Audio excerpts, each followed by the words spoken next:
सीताराम पदाम्बुजो मधुपूर यन्मानसं लीयते सीताराम गुणावली निशिदिवा जीवया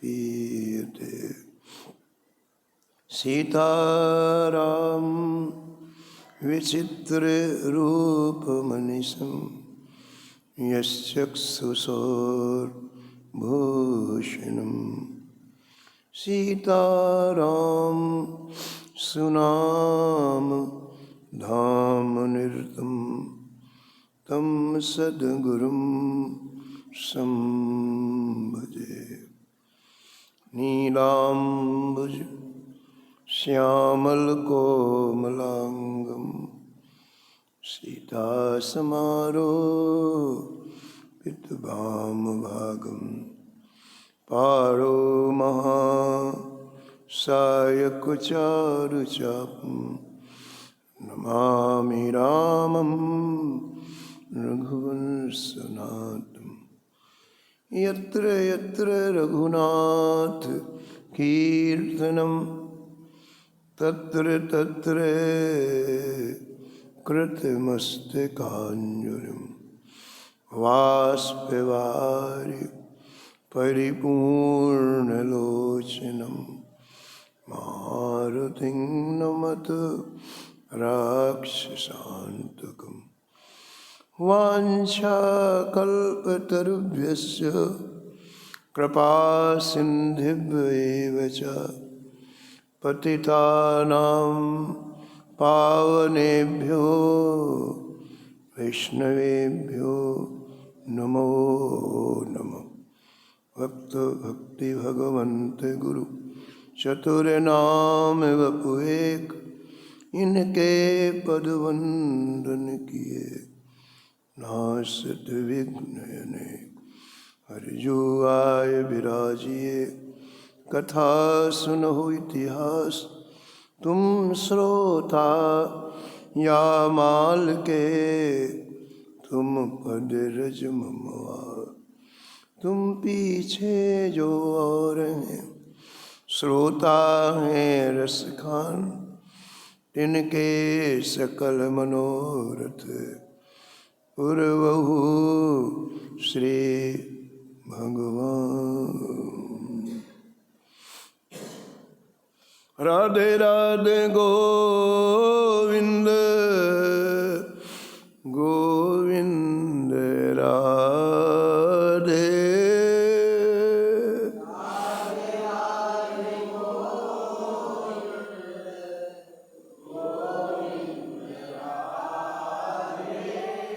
राधे राधे गोविंद गोविंद राधे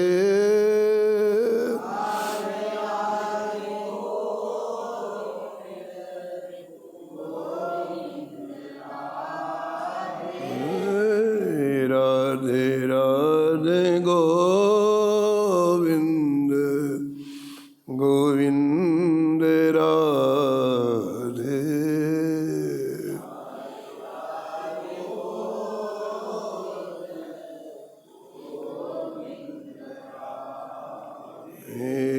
राधे राधे गोविंद गोविंद राधे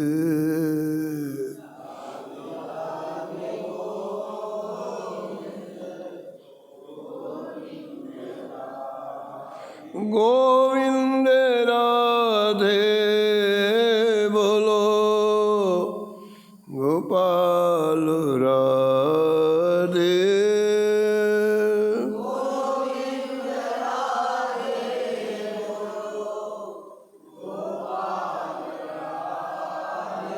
गोविंद राधे बोलो गोपाल राधे गोविंद राधे बोलो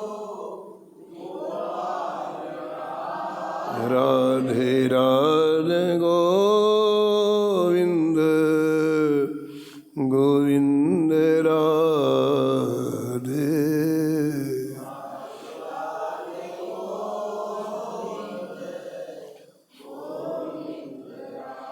राधे राधे गोविंद गोविंद राधे।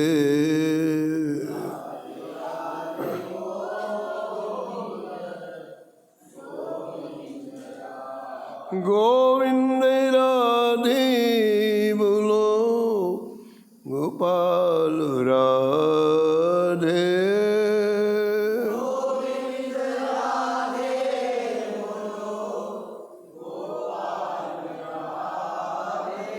राधे राधे गोविंद गोविंद राधे।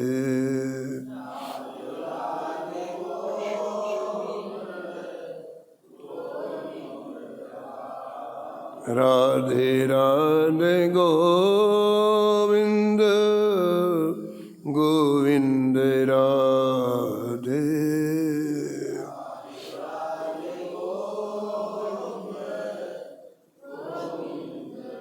राधे राधे गोविंद गोविंद राधे।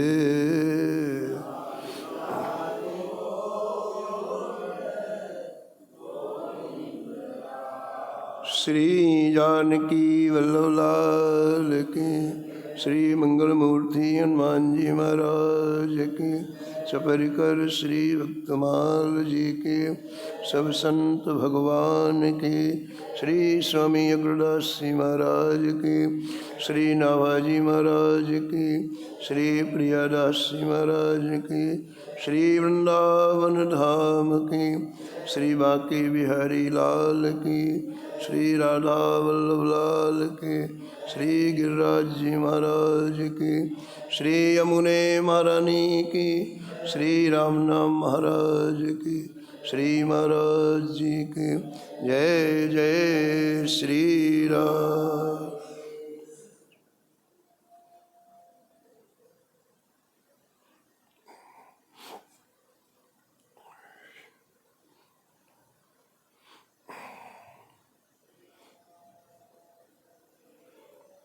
मोहन मिश्रित पद कमलो आसिकरण जस विस्तर्यो। मोहन मिश्रित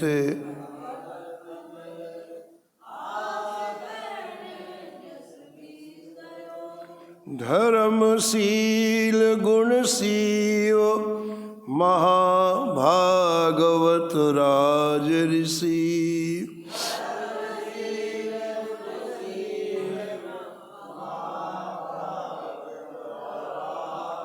पृथ्वीराज कुलदीप भीम सुत विदित कील सिकी।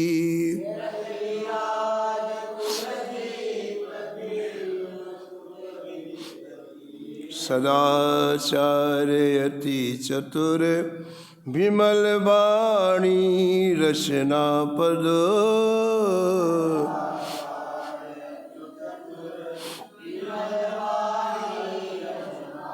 शूर धीर उदार विनय बलपन भक्त निहद।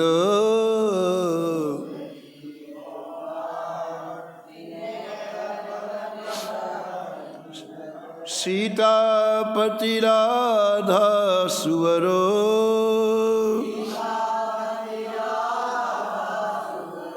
भजन नेम कूरम धर्यो। मोहन मिश्रित पद कमलो।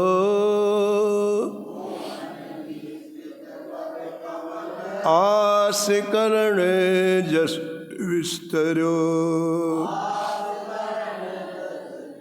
आस करण जस विस्तर्यो।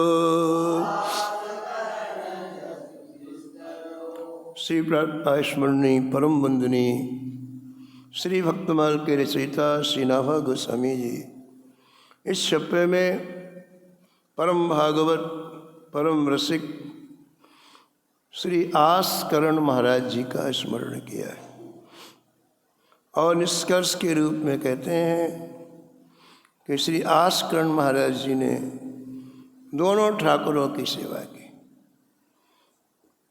श्री कृष्ण की भी सेवा की और श्री राम की भी सेवा की। दोनों ठाकुरों को लाड़ लड़ाया। नियम पूर्वक आप भजन करते थे और दोनों ठाकुर के आगे मोहन शब्द जोड़ते थे। श्री राम जी को श्री जानकी मोहन और श्री कृष्ण जी को श्री राधा मोहन, इन दोनों ही स्वरूपों को आपने युगल सरकार को विराजमान करा के पूरा जीवन इनके चरण कमलों की सेवा में समर्पित कर दिया। इसको कहते हैं निर्णायक जीवन। जब तक हमारा जीवन निर्णायक नहीं होगा तब तक हमें लक्ष्य की प्राप्ति नहीं होगी। ये भी अच्छा है, ये भी अच्छा है, यहाँ भी जाना है, वहाँ भी जाना है, ये भी करना है, वो भी करना है, तो एक धारा नहीं बन पाती। एक बार भजन सत्संग के द्वारा संत महापुरुषों के समीप में बैठ करके ये निश्चय कर लेना चाहिए कि वास्तव में इस मानव जीवन का लक्ष्य क्या है और फिर चल देना चाहिए। अगर हम अनिश्चय पूर्वक चलेंगे तो कहीं नहीं पहुंच पाएंगे। इन महापुरुषों का हम लोग जो चरित्र श्रवण करते हैं उसका एक ही लक्ष्य है कि इन महापुरुषों ने निर्णायक जीवन जिया। श्री ठाकुर जी ही मानव जीवन को प्राप्त करना है, ये सारे वेद पुराण शास्त्र कहते हैं। एक भी ऐसा शास्त्र नहीं है, पुराण नहीं है इसमें ये ना लिखा हो कि मानव जीवन प्राप्त करने के बाद जो भगवत प्राप्ति नहीं कर लेता उसे आत्महत्या का पाप लगता है। बताओ, आप दुनिया के खूब काम करो, मरने के बाद आपको आत्महत्या का पाप लगे। जो न तरे भव सागरो, जो न तरे नर समाज असुपाए, सो कृत निंदक मंदमती, आत्मा हन गति पाए। आत्मा तो ये सारे शास्त्रों का निर्णय है कि मानव जीवन प्राप्त होने के बाद सत्संग के माध्यम से संत महापुरुषों के चरणों में बैठ करके एक निश्चय हमारे हृदय में हो जाए कि हमें ये कार्य करना है, भगवत प्राप्ति करना है और फिर उस दिशा में चल देना चाहिए। और ये जो जीवन होता है ना, ये कभी इधर चले, कभी उधर चले, कभी आगे आए, कभी तो कुछ प्राप्ति नहीं होती। तो इन श्री आस्करण जी ने ये निश्चय कर लिया, देह धरे करिया फल भाई, भजिए राम सब काम बिहाई। देखो, भजन भी कई तरह से लोग करते हैं। कई लोग भजन राम जी के लिए नहीं करते हैं। कई लोग देखोगे आप 4-4 घंटे 5-5 राम जी के लिए नहीं करते, कृष्ण जी के लिए नहीं करते। अमुक शत्रु मर जाए उसके लिए भजन करते। बताओ, हमें इतना फायदा हो जाए उसके लिए भजन करते। वो निर्णायक भजन नहीं है। निर्णायक भजन तो ये है कि भैया अब प्रारब्ध के अनुसार हमें जो कुछ मिलना था मिल गया। हानि लाभ जीवन मरण ये सब प्रारब्ध के अनुसार मिलते हैं। आपको यदि हानि हुई है वो प्रारब्ध में लिखी हुई थी, आपको लाभ हुआ है वो प्रारब्ध में लिखा हुआ है, आपका जहाँ जन्म हुआ है वो प्रारब्ध में लिखा हुआ है, और मृत्यु भी कहाँ होगी निश्चय। हाँ, निलाभ जीवन मरण, जस अपजस कहाँ आपको यश मिलेगा वो भी लिखा हुआ है, और कहाँ अपमान होगा वो भी लिखा हुआ है। आप ऐसा सोचते हैं इसने हमारा अपमान, कुछ नहीं है, वो यहाँ लिखा है और मिलेगा वो। किसी कोने में छिप जाओ, यश जितना मिलना है वो मिलेगा, अपमान जितना मिलना है वो मिलेगा, क्योंकि प्रारब्ध में लिखा हुआ है ना, तो मिलेगा। तो हमें जितना धन मिलना प्रारब्ध में लिखा हुआ है, तो हमें उसके लिए प्रयास नहीं करना, हमें इस मानव जीवन को सफल करने के लिए प्रयास करना है। और वो कब होगा? जब आपका निर्णायक जीवन होगा। देखो इतनी छोटी उम्र है, छोटी उम्र, 100 साल मान लो आप, 50 साल सोने में चले गए, आधा जीवन।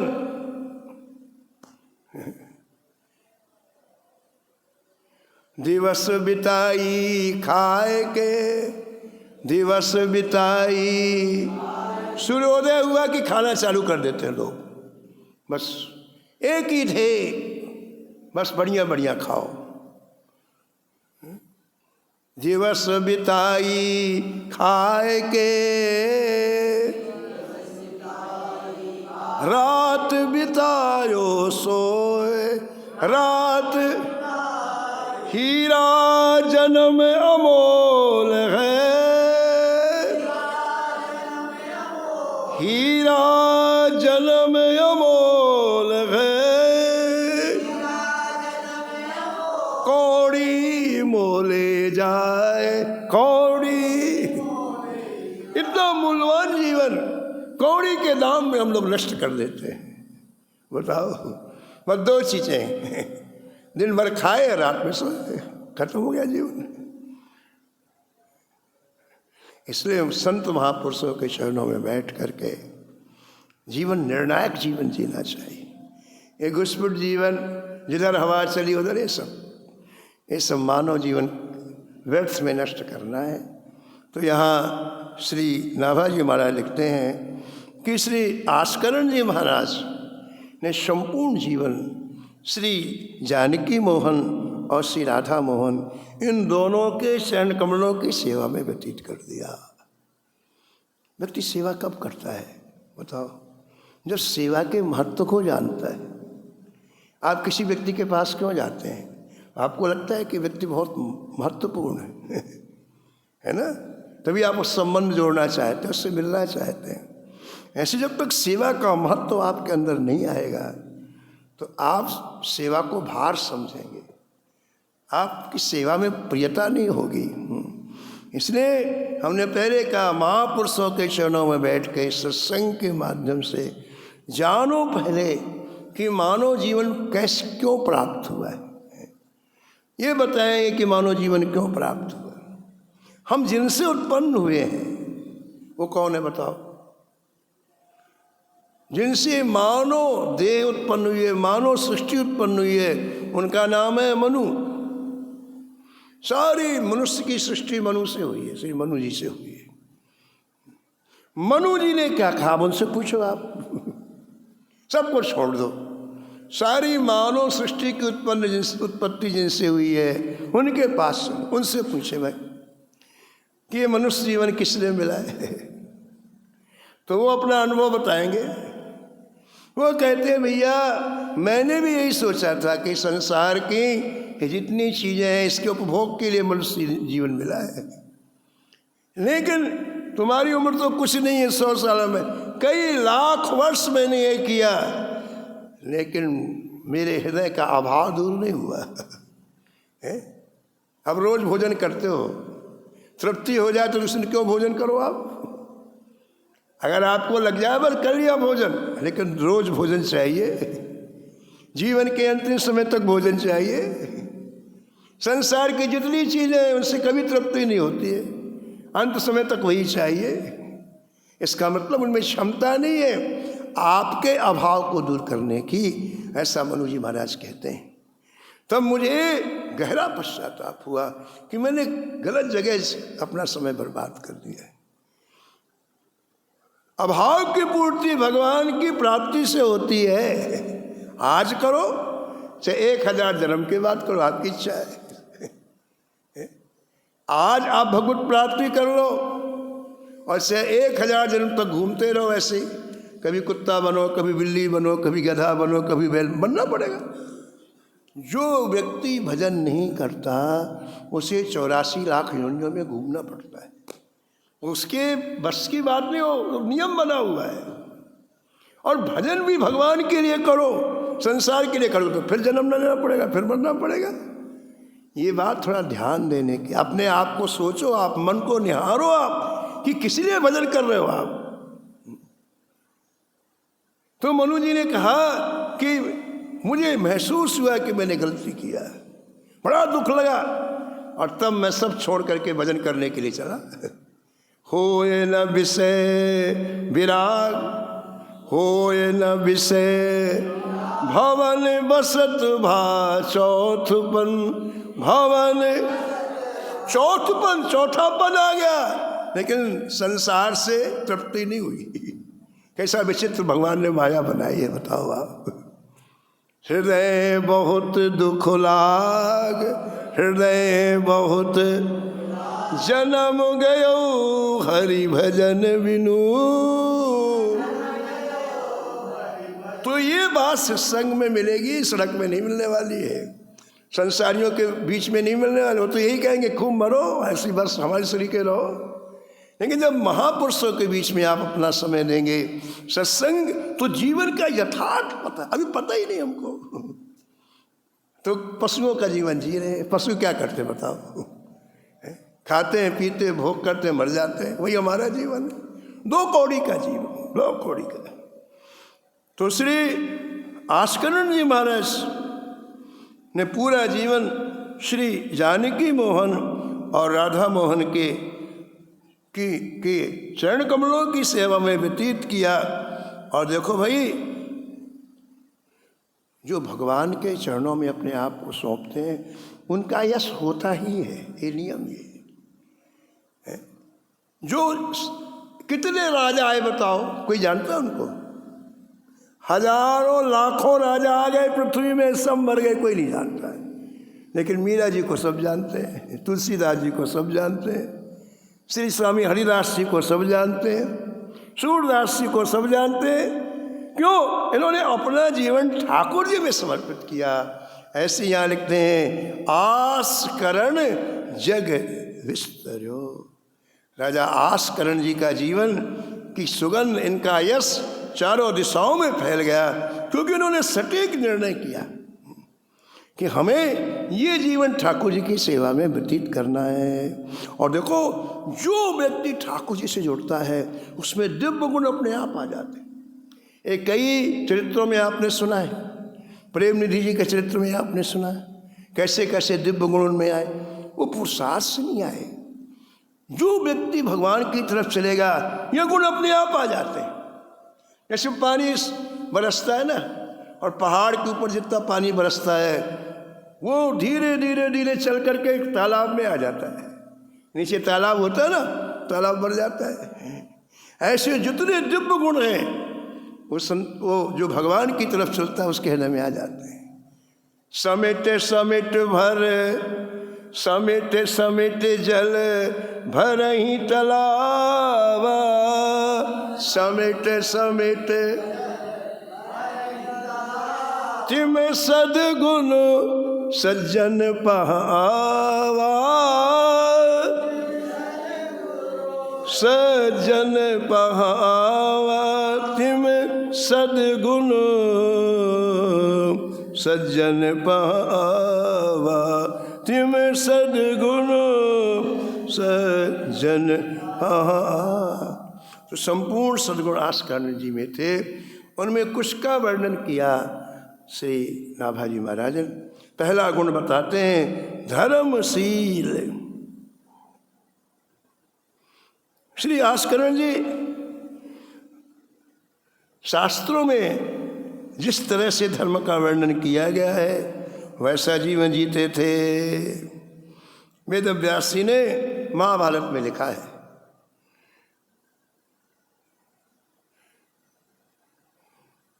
मैं दोनों हाथ उठा के कह रहा हूँ, वेद व्यास जी महाभारत में कह, दोनों हाथ उठा करके मतलब बिल्कुल सत्य सत्य सत्य बात कह रहा हूँ, लेकिन मेरी कोई सुनता नहीं।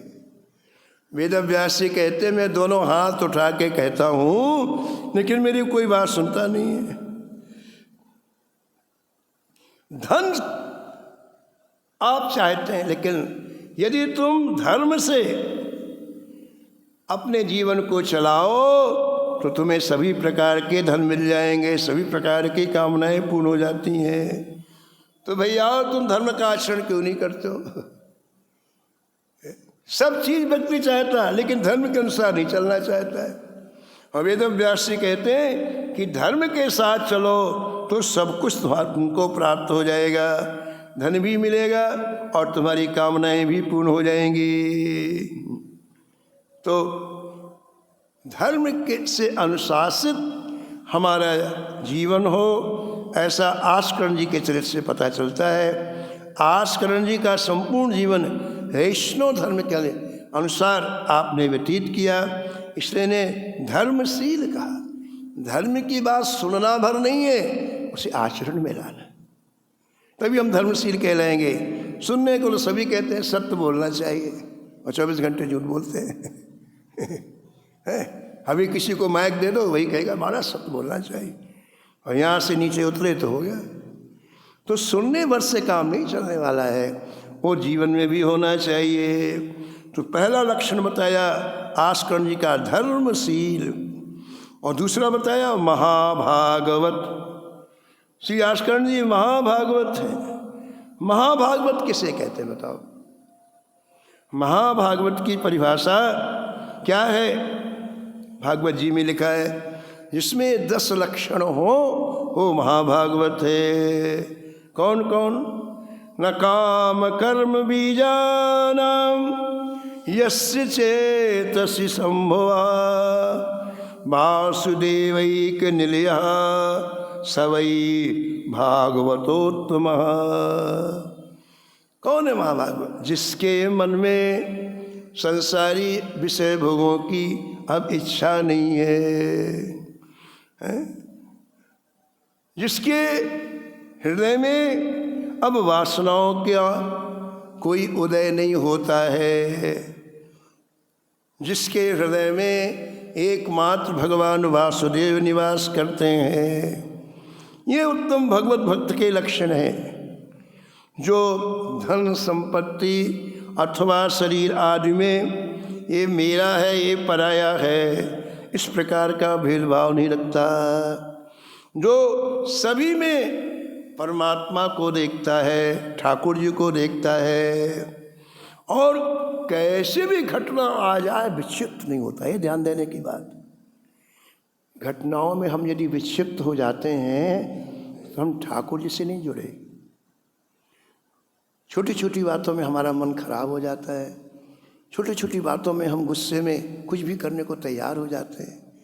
इसका मतलब है कि आप अपने को स्वतंत्र समझ रहे हो, आप अपने को भगवान का नहीं समझ रहे हो। बड़ी विचित्र बात महाभारत में आई, बड़ी विचित्र बात लिखा हुआ है। भीष्म पितामह सरसैया में पड़े थे। अंतिम समय जब आया तो सभी पांडव भगवान श्री कृष्ण के साथ दर्शन करने के लिए आए।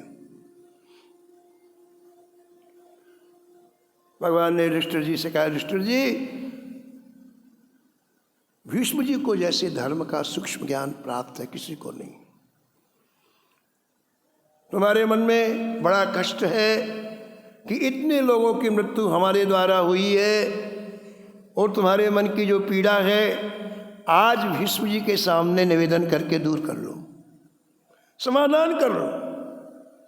भीष्म जी के सामने समाधान कर लो।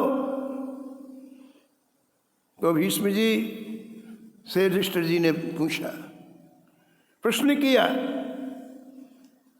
तो भीष्म जी ने सबसे पहले उनके दुख को दूर करने के लिए एक बात कही, बहुत काम की बात है। कहा, तुम बताओ युधिष्ठिर, तुम्हारे साथ में जो भाई हैं एक एक से त्रिलोक विजयी, और तुम स्वयं धर्म का पालन करने वाले साक्षात धर्मराज, फिर तुम्हें कष्ट क्यों आया? सोचो, सोचना पड़ता भाई है। नंबर 2, जो श्री कृष्ण के आश्रम में रह रहा उसे कष्ट क्यों आया? तुम अपना जीवन श्री कृष्ण के आश्रम में व्यतीत किया, तुम्हें कष्ट क्यों आया? सोचो, बताओ। अरे कोई साक्षात व्यक्ति हो, कोई बाहर का व्यक्ति हो, कोई नास्तिक, उसको तो कष्ट आए ही, लेकिन तुम्हें क्यों आया? इन 5 पांडवों के नाम ले लो तो अनेक तरह के बड़े पाप नष्ट हो जाते हैं। ऐश्वर्य की प्राप्ति होती, धन की प्राप्ति होती है, धर्म की प्राप्ति अलग अलग। युधिष्ठिर के नाम का अलग महत्व है, अर्जुन के नाम का अलग महत्व है, भीम के नाम का अलग, नकुल सहदेव के नाम का अलग महत्व है। एक एक पांडवों के नाम की ऐसी अद्भुत महिमा है। इतना बढ़िया प्रश्न श्री भीष्म जी कह रहे हैं, ये बताओ तुम कृष्ण के आश्रय में रहते हो, इतने प्रभावशाली तुम्हारे भाई हैं, फिर कष्ट क्यों आए? सोचो। तुम सोच रहे हो ना कितने लोग मर गए, पहले ये तो सोचो कि तुम्हारे जीवन में कष्ट क्यों आया।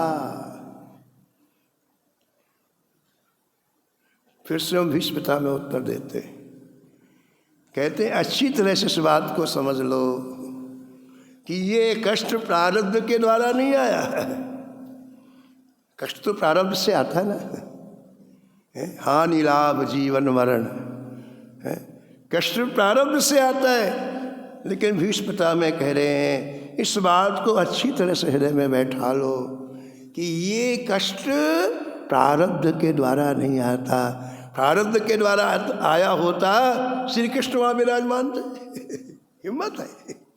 किसी भक्त के जीवन में कष्ट आता है तो ये समझने की बात है कि जहाँ भगवान का नाम विराजमान हो, जिस हृदय में निरंतर भगवान का चिंतन होता हो, वहाँ कष्ट क्यों आएगा?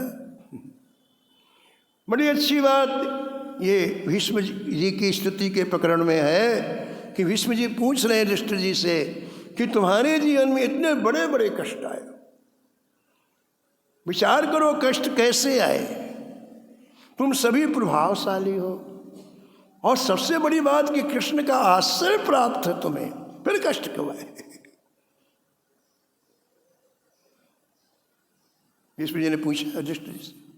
युधिष्ठिर जी उत्तर नहीं दे पाए।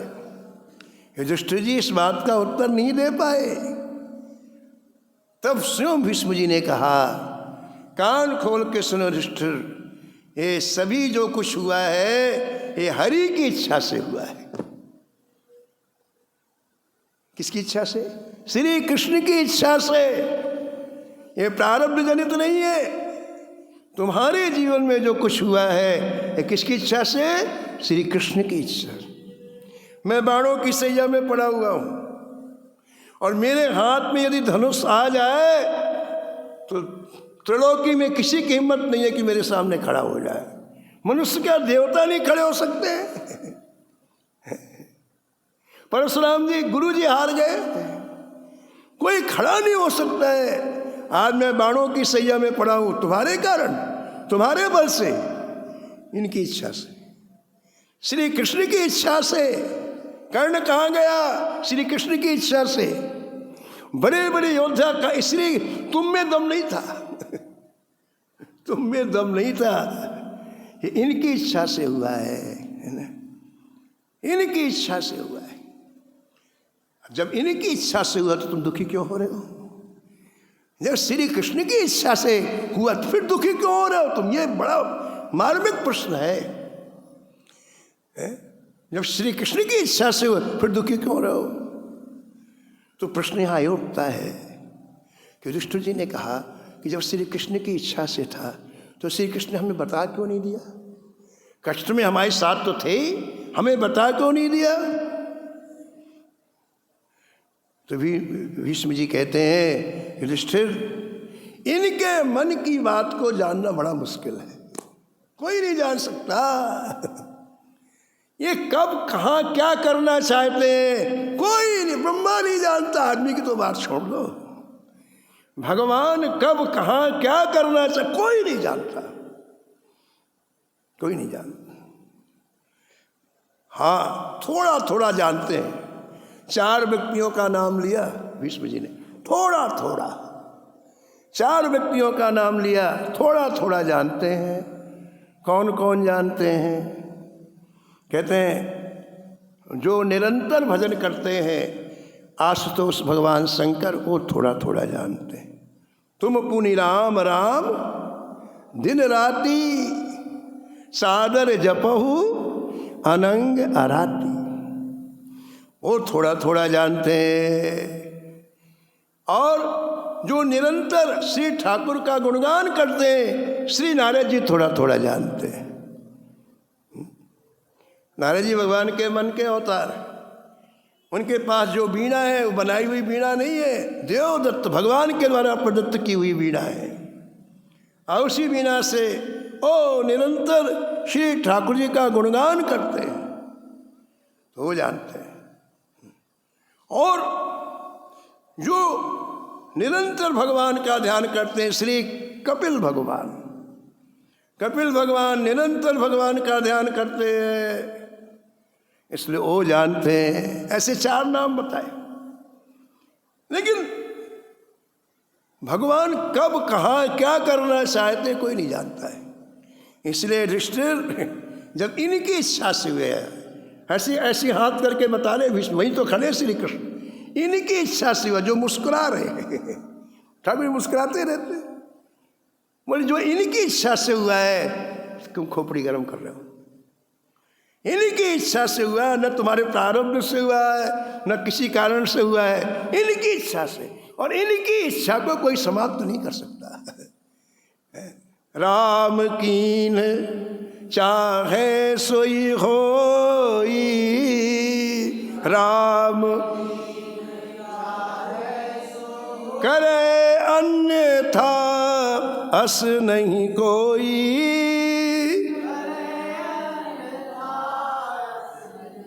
तो महाभागवत के लक्षण का वर्णन चल रहा है। श्री आस्करण जी महाभागवत हैं, महाभागवत के 10 लक्षणों का वर्णन भागवत जी में, उसमें एक लक्षण है कि कैसी भी घटना हमारे सामने आए हमारा चित्त विक्षिप्त ना हो।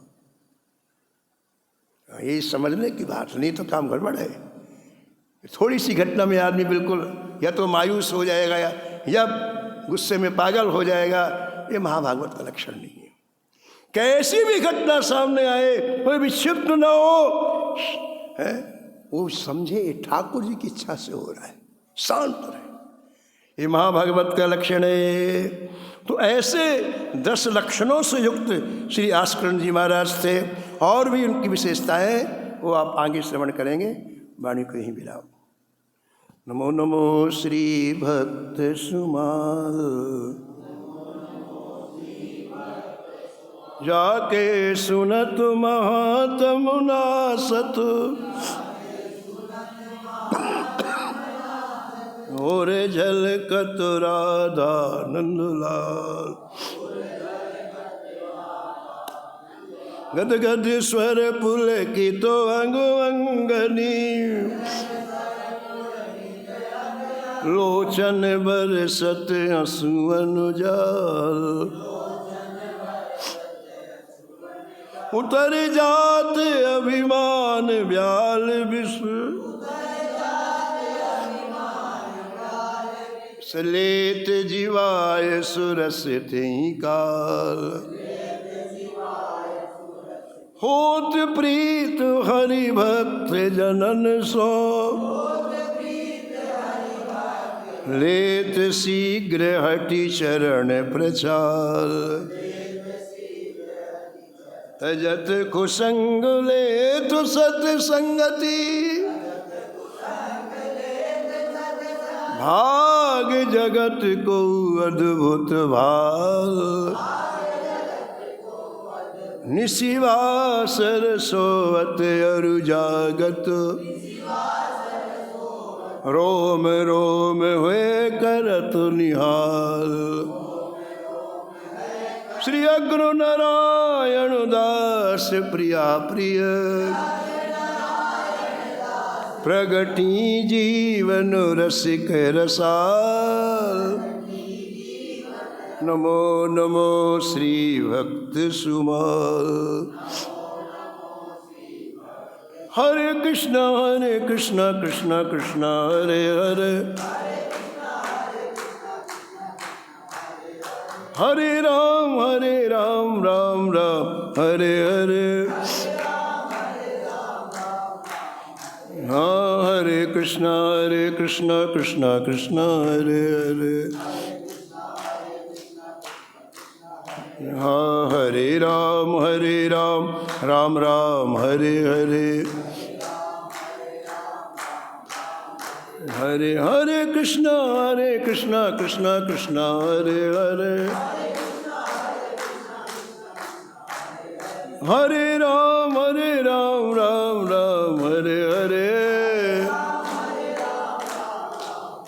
हाँ हरे कृष्णा कृष्णा हरे हरे हाँ हरे राम